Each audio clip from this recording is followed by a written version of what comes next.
मागच्या काही दिवसांपासून ही सातत्यानं चर्चा समोर येत होती की समीर भुजबळ यांना पहिलं मंत्री करा, मग मी राज्यसभेवर जातो. अशी काही ॲड घातली होती का भुजबळांना? बघा, प्रश्न असा आहे की आता साहेब जर राज्यसभेवर गेले असते तर नक्कीच येवला इथे निवडणूक लागली असती आणि साहेब आता इथे मंत्री आहेतच. तर म्हणून साहेबांचं म्हणणं होतं की बाबा की मंत्रिपदाची शपथ घ्यायला काही हरकत नसावी, कारण का मी मंत्रिपदावर आहेच.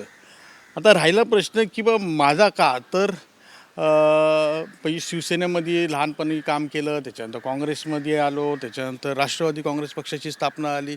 राष्ट्रवादी काँग्रेस पक्षाची जेव्हा स्थापना झाली तेव्हा साहेब विरोधी पक्षनेते होते, A10 बंगला होता आणि पवारसाहेबांनी निर्णय घेतल्या जे आहे, साहेबांनी सुद्धा पवारसाहेबांबरोबर जाण्याचा निर्णय घेतला आणि त्यानंतर जे आहे 10 दिवसामध्ये अवघ्या जे आहे षण्मुखानंद हॉल आणि शिवाजी पार्क इथे जाहीर सभा ही घ्यायची होती आणि मग सर्व त्याची संपूर्ण तयारी आणि त्याची जबाबदारी भुजबळ साहेबांच्या माध्यमातून आम्ही ती पार पाडत होतो.